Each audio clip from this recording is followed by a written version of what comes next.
Diddle-it-it-it-it. Well, that was goddamn well terrible. Anyway, I got a couple of news stories here, and let's see if we can just cut through the crap. Then once again, no beer. Well, it's early evening here, so there may well be later. But let's go to the first story, and the headline reads, Paramatic 23 took her own life after being shamed for littering outside her home. Then, of course, with this headline, we're supposed to believe that she was caught littering outside her home, and that made her kill herself. Of course, nobody does that, do they? Not anybody in their right minds, anyway. Then if you read the story, lo and behold, she's had mental issues a lot of times through her life. She had an anorexia before. And it's a well-known fact, at least by me, and I think doctors, that femons suffer from a lot of mental health issues. And of course, being shamed for littering outside her house was probably the last straw. But it could easily have happened if she missed her last bus or something.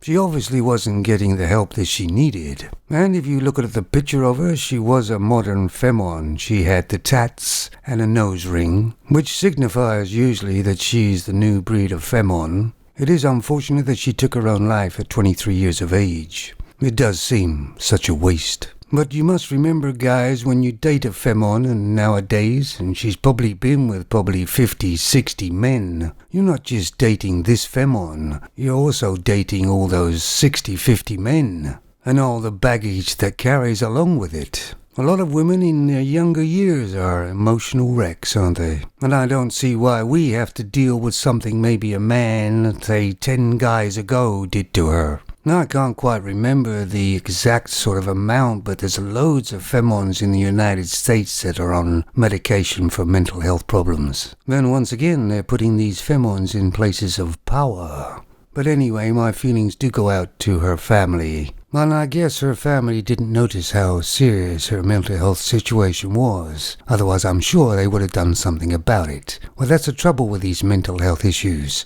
The femons hide it very well. But the tats and the nose ring is a very good sign to start with, I would think. But it's not just the femons that are losing their marbles. The next news story is about a man. Yes, I found this news story about a man. Of course, it isn't really good, but never mind. Get ready.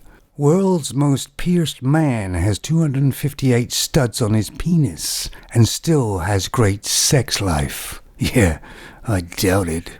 But get ready. Oh, Jesus. My God.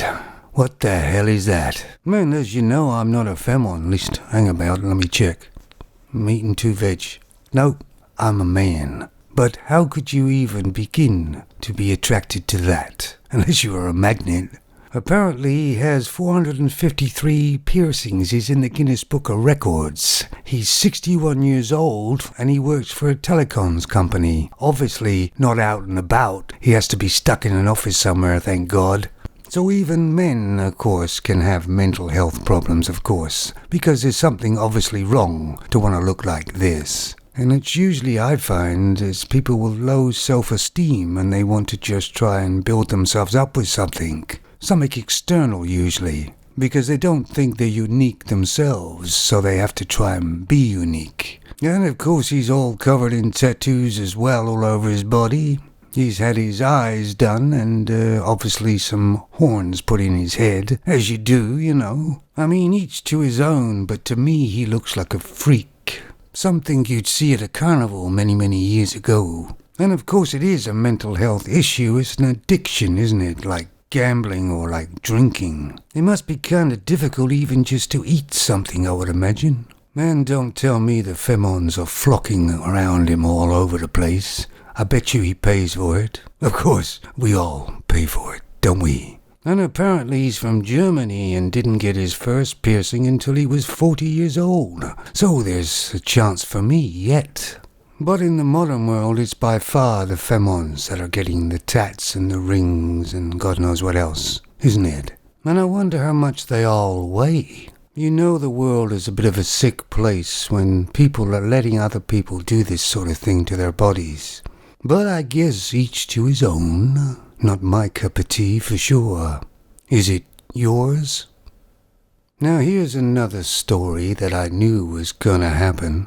So this is a 19-year-old femon who went out drinking at quite a few pubs.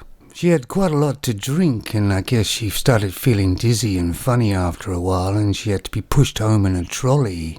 Hey, I remember those nights. Don't you guys? Then she shows a picture of her arm as the bruise on it. And of course it's not because she's just young and not used to alcohol, or she probably is, or she just drank way too much to drink. No, it's because she thinks she may have been spiked in the arm with a needle or something. I don't know, that to me looks like a bruise which she could have got at any time, stumbling around. You see, I know that lots of femons are going to use this spike thing because they've acted in a bad way, or they just can't handle their drink, or they're just damn well drunk. But it can't be they are behaving badly. No, we have to make an excuse. It's not their fault. And notice how she's got the spike on her arm. If you're going to spike somebody with a needle, it doesn't have to be in the arm. It can be pretty much anywhere. And why aren't these people spiking men too?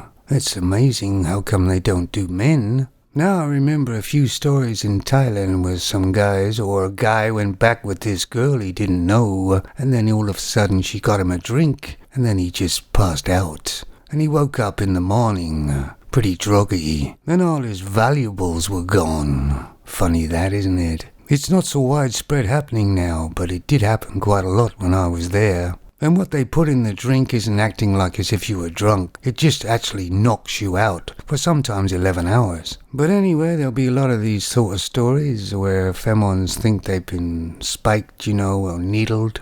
You see, it not only takes responsibility for their actions away from them, it also makes them a victim. It's a double whammy for them. And it also seems to be the case when a femon gets accidentally pregnant. It's not her fault either. And I believe that mostly all femons have mental health issues, just some worse than others, that's all. But anyway, guys, thanks for taking the time to listen to my sort of dribble. But at least I'm fairly normal, aren't I? They're coming to take me away, to the funny farm where things are beautiful all the time. Where's my medication?